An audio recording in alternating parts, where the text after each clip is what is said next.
Hi everyone. ಬೇಸಿಗೆ ಇರಲಿ ಅಥವಾ ಮಳೆಗಾಲ ಇರಲಿ, ದೇಹಕ್ಕೆ ತಂಪು ನೀಡೋ ಒಂದು ಬೆಸ್ಟ್ ರೆಸಿಪಿ ಅಂದ್ರೆ ಅದು ಮಜ್ಜಿಗೆ ಹುಳಿ. ಅದರಲ್ಲೂ ಇವತ್ತು ತುಂಬಾನೇ ಪೋಷಕಾಂಶ ಹಾಗೂ ನೀರಿನಂಶ ಹೆಚ್ಚಿರೋ ಬೂದುಗುಂಬಳಕಾಯಿ ಮಜ್ಜಿಗೆ ಹುಳಿ ಹೇಗ್ ಮಾಡೋದು ಅಂತ ತೋರಿಸ್ಕೊಡ್ತಾ ಇದ್ದೀನಿ. ಇದೇ ಮಜ್ಜಿಗೆ ಹುಳಿನ ಸೋರೆಕಾಯಿ ಹಾಗೂ ಬಣ್ಣದ ಸೌತೆಕಾಯಿ ಹಾಕಿ ಕೂಡ ಮಾಡ್ಕೋಬಹುದು. ಮುದ್ದೆ ಅನ್ನಕ್ಕೆ ತುಂಬಾನೇ ರುಚಿಯಾಗಿರತ್ತೆ. ಈ ಬೂದುಗುಂಬಳಕಾಯಿ ಮಜ್ಜಿಗೆ ಹುಳಿ ಮಾಡ್ಲಿಕ್ಕೆ ನಾನಿಲ್ಲಿ 1.5 kg ಬೂದುಗುಂಬಳಕಾಯಿನ ತಗೊಂಡಿದ್ದೀನಿ.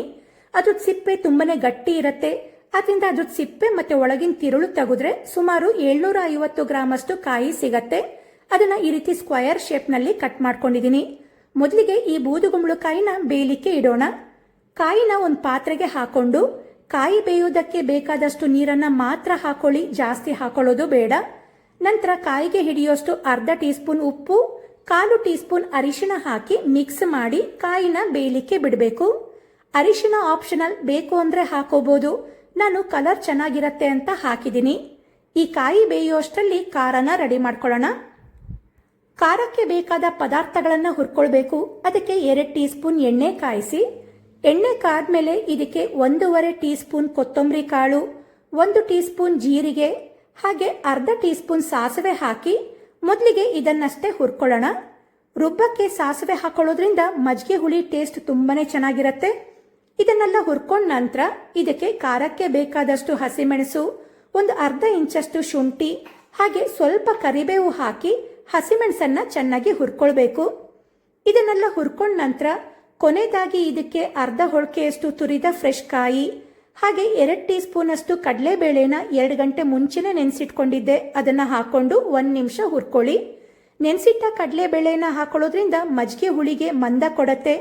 ಬೇಕಾದ್ರೆ ಕಡಲೆಬೇಳೆ ಬದಲು 2 ಟೀ ಸ್ಪೂನ್ ಅಷ್ಟು ನೆನೆಸಿಟ್ಟ ಅಕ್ಕಿ ಕೂಡ ಹಾಕೊಳ್ಬಹುದು. ಹಾಗೆ ಇದನ್ನೆಲ್ಲ ಹುರ್ಕೊಂಡು ಗ್ರೈಂಡ್ ಮಾಡ್ಕೊಳ್ಳೋದ್ರಿಂದ ಮಜ್ಜಿಗೆ ಹುಳಿ ಬೇಗ ಹುಳಿ ಆಗಲ್ಲ. ಸುಮಾರು ಸಮಯ ತನಕ ಇಟ್ಟನ್ನು ಕೂಡ ಫ್ರೆಶ್ ಆಗೇ ಇರತ್ತೆ. ಹಸಿದೆ ರುಬ್ಕೊಂಡ್ರೆ ಬೇಗ ಹುಳಿ ಆಗ್ಬಿಡತ್ತೆ. ಈಗ ನೋಡಿ, ಇದನ್ನ ಹುರ್ಕೊಂಡಿದ್ದಾಗಿದೆ. ಇದಕ್ಕೆ ಬೇಕಾದಷ್ಟು ನೀರನ್ನ ಹಾಕಿ ಫುಲ್ ನೈಸ್ ಆಗಿ ಗ್ರೈಂಡ್ ಮಾಡ್ಕೊಳ್ಳೋಣ. ಈ ಕಡೆ ಬೂದುಗುಂಬಳಕಾಯಿನ ಬೇಯಲಿಕ್ಕೆ ಇಟ್ಟಿದ್ವಲ್ಲ, ಅದು ಕೂಡ ಪೂರ್ತಿ ಬೆಂದಿದೆ. ಕಾಯಿ ಈ ರೀತಿ ಟ್ರಾನ್ಸ್ಲೂಸೆಂಟ್ ಆಗಿದೆ ಅಂದ್ರೆ ಕಾಯಿ ಪೂರ್ತಿ ಬೆಂದಿದೆ ಅಂತ. ಇವಾಗ ಇದಕ್ಕೆ ರುಬ್ಕೊಂಡಂತ ಖಾರನ ಹಾಕೊಳ್ಳೋಣ. ಇದ್ರ ಜೊತೆಗೇನೆ ಸ್ವಲ್ಪ ನೀರನ್ನ ಹಾಕಿ ಹಾಗೆ ರುಚಿಗೆ ತಕ್ಕಷ್ಟು ಉಪ್ಪನ್ನ ಹಾಕಿ ಕುದಿಸ್ಕೊಳ್ಬೇಕು. ಇದಕ್ಕೆ ಜಾಸ್ತಿ ನೀರು ಹಾಕೊಳ್ಬಾರ್ದು, ಯಾಕಂದ್ರೆ ಇದಕ್ಕೆ ಮೊಸರನ್ನು ಕೂಡ ಹಾಕೊಳ್ಳೋದ್ರಿಂದ ಹಾಕಿರೋ ನೀರು ಜಾಸ್ತಿ ಆಯ್ತು ಅಂದ್ರೆ ಮಜ್ಜಿಗೆ ಹುಳಿನೂ ಕೂಡ ತುಂಬಾ ತೆಳು ಆಗ್ಬಿಡತ್ತೆ. ಈಗ ಇದು ಕುದಿಲಿಕ್ಕೆ ಸ್ಟಾರ್ಟ್ ಆಗಿದೆ. ಇದನ್ನ ತುಂಬಾ ಕುದಿಸ್ಕೊಳ್ಬೇಕು ಅಂತ ಏನಿಲ್ಲ, 1 ಕುದಿ ಬಂದ್ರೆ ಸಾಕು. ಈಗ ಫ್ಲೇಮ್ ಆಫ್ ಮಾಡಿಕೊಂಡು ಇದಕ್ಕೆ 1 ಕಪ್ ಮೊಸರಿಗೆ ಸ್ವಲ್ಪ ನೀರನ್ನ ಹಾಕಿ ಚೆನ್ನಾಗಿ ಬೀಟ್ ಮಾಡಿರೋದನ್ನ ಹಾಕಿ ನೀಟಾಗಿ ಮಿಕ್ಸ್ ಮಾಡ್ಕೊಳ್ಳಿ. ಮೊಸರನ್ನ ಹಾಕೊಳ್ಳೋಕ್ಕಿಂತ ಮುಂಚೆ ಮೊಸರನ್ನ ಚೆನ್ನಾಗಿ ಬೀಟ್ ಮಾಡಿ ಹಾಕೊಳ್ಳಿ. ಹಾಗೆ ಹಾಕಿದ್ರೆ ಮೊಸರು ಒಡಕ್ಲು ತರ ಕಾಣಿಸತ್ತೆ. ಆವಾಗ ಈ ರೀತಿ ನೀಟಾಗಿ ಮಿಕ್ಸ್ ಆಗಲ್ಲ, ನೋಡೋಕ್ಕೂ ಚೆನ್ನಾಗಿ ಕಾಣಿಸಲ್ಲ. ಇದನ್ನ ಮಿಕ್ಸ್ ಮಾಡ್ಕೊಂಡ ನಂತರ ಇದಕ್ಕೆ ಒಂದು ಒಗ್ಗರಣೆ ಮಾಡ್ಕೊಳ್ಳೋಣ. ಒಗ್ಗರಣೆಗೆ ಒಂದು ಪ್ಯಾನ್ನಲ್ಲಿ 2 ಟೇಬಲ್ ಸ್ಪೂನ್ ಎಣ್ಣೆ ಹಾಕಿ, ಎಣ್ಣೆ ಕಾದ್ಮೇಲೆ ಇದಕ್ಕೆ 1 ಟೀ ಸ್ಪೂನ್ ಸಾಸಿವೆ ಸಿಡಿಲಿಕ್ಕೆ ಸ್ಟಾರ್ಟ್ ಆಯ್ತು ಅಂದ್ರೆ 1 ಟೀ ಸ್ಪೂನ್ ಜೀರಿಗೆ, ತುಂಡು ಮಾಡ್ಕೊಂಡ 2 ಒಣಮೆಣಸು, ಕರಿಬೇವು, 1/4 ಟೀ ಸ್ಪೂನ್ ಇಂಗು ಹಾಕಿ ಫ್ರೈ ಮಾಡ್ಕೊಳ್ಳಿ. ಇದು ಮಜ್ಜಿಗೆ ಹುಳಿ ಆದ್ರಿಂದ ಒಗ್ಗರಣೆಗೆ ಜೀರಿಗೆ ಹಾಕಿದ್ರೆ ಟೇಸ್ಟ್ ತುಂಬಾನೇ ಚೆನ್ನಾಗಿರತ್ತೆ. ಈಗ ಒಗ್ಗರಣೆ ರೆಡಿ ಆಗಿದೆ. ಇದನ್ನ ಮಜ್ಜಿಗೆ ಹುಳಿಗೆ ಸೇರಿಸ್ಕೊಳ್ಳೋಣ. ಹಾಗೆ ಇದ್ರ ಜೊತೆಗೆ ಹೆಚ್ಕೊಂಡ ಕೊತ್ತಂಬರಿ ಸೊಪ್ಪು ಹಾಕಿ ಮಿಕ್ಸ್ ಮಾಡ್ಕೊಳ್ಬೇಕು. ನೋಡ್ಲಿಕ್ಕೇನೆ ಎಷ್ಟು ಚೆನ್ನಾಗಿ ಕಾಣಿಸ್ತಾ ಇದೆ ಅಲ್ವಾ?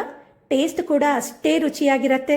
ಹಾಗೆ ಎಲ್ಲ ಪದಾರ್ಥಗಳನ್ನ ಹುರಿದು ಗ್ರೈಂಡ್ ಮಾಡ್ಕೊಂಡಿರೋದ್ರಿಂದ ರುಚಿ ಇನ್ನೂ ಚೆನ್ನಾಗಿರತ್ತೆ. ಈ ವಿಧಾನದಲ್ಲಿ ಒಂದ್ಸಲಿ ಟ್ರೈ ಮಾಡಿ ನೋಡಿ, ಖಂಡಿತ ನಿಮಗೆ ಇಷ್ಟ ಆಗತ್ತೆ.